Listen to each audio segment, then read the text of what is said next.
우주 괴물은 존재할까요? 물론 우주를 날아다니는 별들로 만들어진 거대한 괴물은 존재하지 않습니다. 하지만 우주에는 우리가 악몽에서 본 것들을 떠올리게 하는 것들이 있습니다. 첫 번째는 메시의 16 또는 별 여왕 성운으로도 알려진 독수리 성운으로 뱀자리 별자리에 위치한 경이로운 성운입니다. 이 눈부신 성운은 17세기에 발견되어 그 시각적인 인상에서 별명을 얻었는데 보면 마치 우주를 날아가는 거대한 독수리를 닮았어요.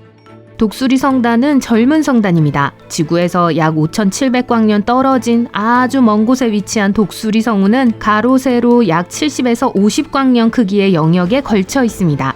이에 비해 우리 태양계 전체의 길이는 2광년에 불과하며 태양과 명왕성 사이의 거리는 약 5광시간에 불과합니다.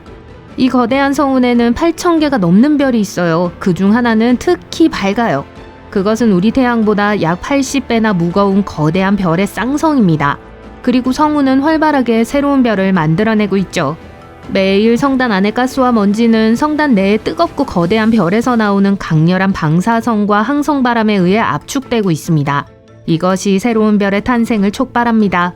마지막으로 이 성운의 중심에는 상징적인 창조의 기둥이 있습니다. 이것은 파란색, 빨간색, 초록색으로 보이는 거대한 먼지와 가스 기둥입니다. 이 성운은 활발한 항성의 보유건 역할을 해요.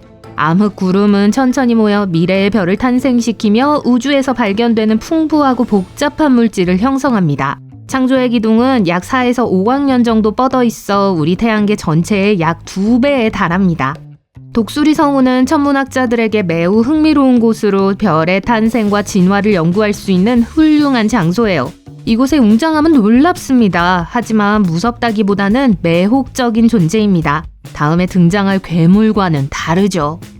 퀘이사, 은하의 중심부에 있는 초대 질량 블랙홀이 연료를 공급하는 매혹적인 발전소.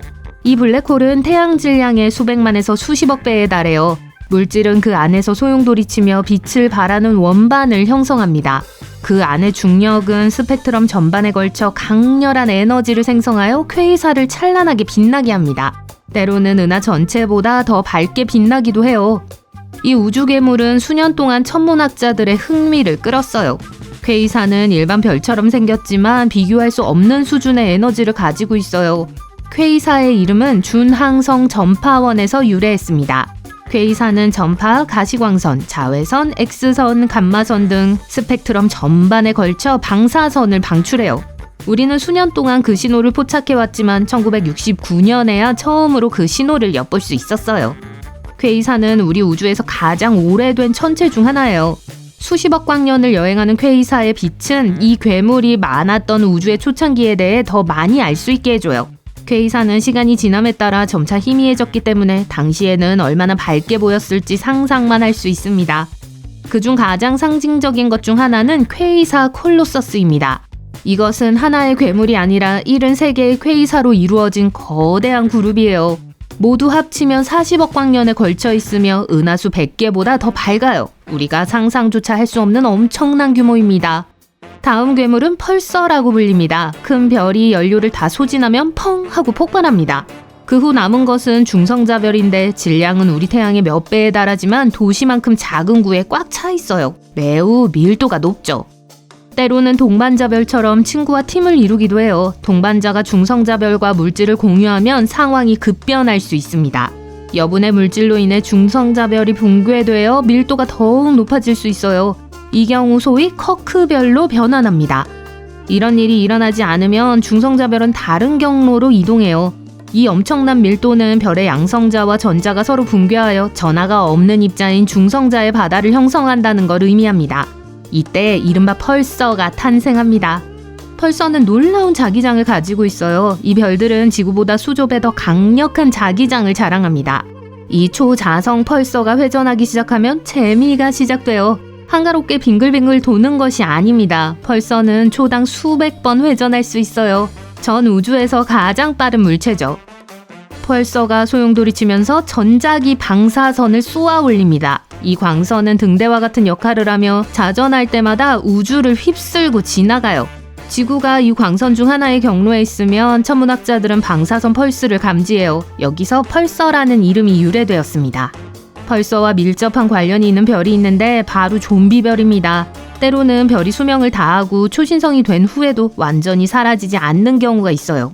일부 물질이 남아있을 수 있죠. 이 경우 천체 좀비로 변합니다. 이 좀비별은 종종 한 쌍으로 나타나며 한 별이 작은 별에게 항복해요. 이 별은 흡혈귀처럼 행동하며 주변의 다른 별을 잡아먹습니다. 수소를 빨아들여 다시 살아나죠. 행성 크기로 커지면 다시 화려한 초신성으로 폭발하여 먹이가 된 별을 파괴합니다. 좀비별은 식성이 까다롭지 않아요. 별만 삼키는 게 아니에요. 그중 하나는 처녀자리 별자리에 있으며 별을 먹어치우는데 그치지 않고 행성의 에너지와 물질까지 먹어치웁니다.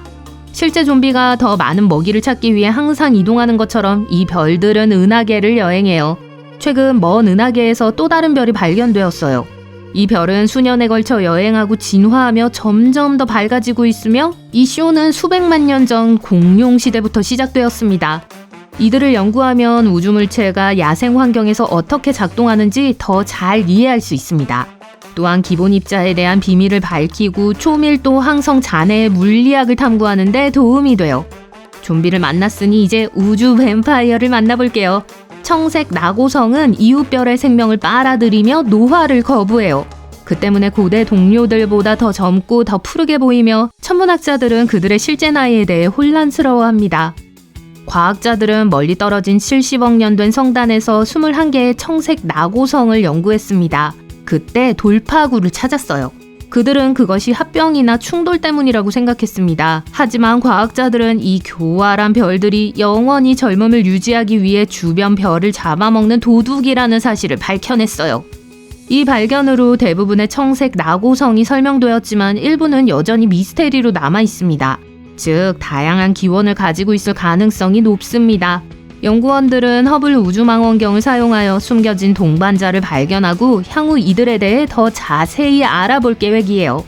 마지막 괴물은 전기 괴물입니다. 2011년 천문학자들은 3C353이라는 재미있는 이름의 은하계에서 거대한 제트기가 뿜어져 나오는 걸 우연히 발견했습니다. 20억 광년 떨어진 곳이었죠. 이 발견의 놀라운 점은 1018A에 달하는 엄청난 전류였습니다. 이에 비해 일반 전구는 겨우 1A에 불과해요. 이것은 1조 개의 번개와 맞먹는 양입니다. 은하 중심부에 있는 초질량 블랙홀에 의해 구동되는 이 제트는 15만 광년 이상 확장되어 우리 은하수의 길이를 능가합니다. 80년대에 처음 관측된 이 희미한 은하는 오랫동안 우리에게 숨겨져 있었어요. 다른 파장을 포착한 덕분에 이 은하를 발견했습니다. 일반적으로 제트는 활성 초질량 블랙홀이 있는 은하에서 발생해요. 약 10%만이 눈에 보이는 물질 분출 제트를 보여요. 이 작은 은하의 기록적인 전류의 비밀은 블랙홀의 과잉 활동에 있습니다. 이 블랙홀은 매우 강력한 자기장을 생성하고 이 자기장이 이 전기 괴물을 만들어내요. 따라서 우주에서 가장 높은 전류를 발견했을 뿐만 아니라 이 대형 제트 중 하나를 연구할 수 있는 드문 기회이기도 합니다. 과학자들은 더 자세히 연구하기 위해 장비를 계속 개선하고 있기 때문에 우리는 앞으로 더 많은 걸 배울 수 있을 거예요.